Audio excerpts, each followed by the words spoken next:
Peace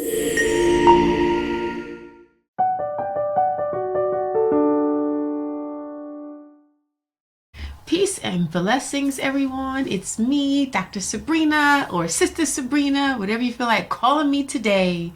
And I want to just welcome you back to Soul Speak, Conversations for Your Healing Journey. I want to begin by thanking so many of you for sending me your questions, for trusting me with your heart, and then trusting that I can take your question from your heart, mix it up with mine, mush it up with my years of work on myself, work with individuals, work with groups, work with communities to help you begin to open up the door to finding your own answers. And I also want to add that if you've sent me a question, the door is already peeking open.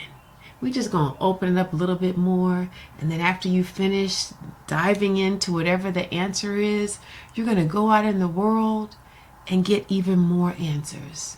This 3-minute conversation should not be your last stop.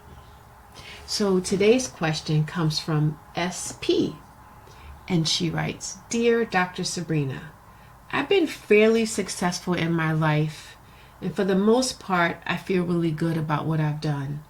But I was raised in a home in which people spoke really harshly to me, and I find that my inner voice blocks me from being even more successful. What do you recommend I do so that I can believe in myself more?" Okay, so SP, I just want to validate the reality that none of us were raised by perfect parents. And I don't know how old you are, but there was a generation of parenting which said, don't compliment, just demand, and create competition between siblings. And all of that will make you push harder and work harder.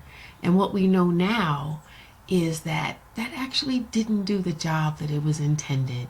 And even if people became successful on the outside, the success, the inner success, the spiritual success, the capacity to love oneself more deeply was absolutely wounded in that process. So I want to begin by offering mercy to the people who raised you, who perhaps thought they were doing something really good for you, and now at your age you're recognizing the harm that was done. And also to remind you that it's not too late for you to begin today to make a change. So the first thing I want you to do is be in this present moment. Yes, we look at the past, but we don't have to stare at it, SP. And you have the capacity to change those voices, to understand that you may always feel a little tinkling of it in the background, but that you can engage it in a way that it's less forceful. How do you do that? One way that you do that is you change people, places, and things. Yeah, I know this is straight from the 12-step manuals, but you know what? They're applicable to all of us. I want to know who you're hanging out with. I want to know what these people are telling you about yourself. I want to know what you say when you talk to yourself. I want to know what you're doing to enhance your life. And I want you to think of it as a multi-sensory, multi-factory experience. It's not just going to therapy. It is also being in a group, getting validation, listening to music, hanging out in nature, moving your body, consuming food that decreases inflammation and brings healing into your entire being. Please forgive me, I had a little something in my throat. It's also allergy season, and it involves coughing out what your body doesn't need. It involves switching where you hang out, where you spend your time. How do you start your day, SP? Do you start your day worshiping, being attached to the past? Or do you start your day with, okay, here I am right now, and this future is glorious? One of the things that I tell my clients is to open up with a gratitude, even though life is hard. Because the voice is going to say you suck. And then you have to look at the voice and say, is that all you got today? And for me personally, I find it the curative for the voice that I have to manage sometime is to write. I write to that voice. I write to myself. Look yourself in the mirror, SP, and say, girl, you got this after you finish writing. Write all the muck. Write all that led you to this moment. Tell yourself that you're worthy.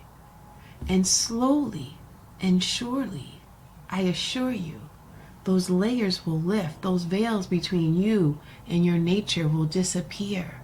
And you will dance again. And you will do the things that you're supposed to do while you are here. Find yourself a mentor. Find yourself someone who says they believe in you. Sit at the feet of someone older or wiser or more experienced than you. That person could be all three. Your mom, your dad may not have had the capacity. Your aunties, your uncles may not have had the capacity. But you can find people who have that capacity. And to sit in prayer and meditation until that person arrives. Because you, my friend, are ready. And when you are ready, the teacher will arrive, and not a minute before. And that, my love, are tiny steps that you can take to begin to believe in yourself a little bit more. I hope that this advice was helpful, beneficial. I hope that you 100% believe that you are here for a divine purpose. And if you don't 100% believe that, keep walking until you do. Everything on this earth is here for a reason. I thank you for your support. I thank you for your trust. And I can't wait to hear how this whole life evolves for you. And those of you that have been listening to SP and I pray that something resonates for your heart as well. So keep these questions coming. Keep the conversation coming. And if you have an idea, a way of being that you want to share with the audience, let's make a plan for you to have a conversation with me for someone else's healing journey. Thank you so much for hanging out. Peace and blessings.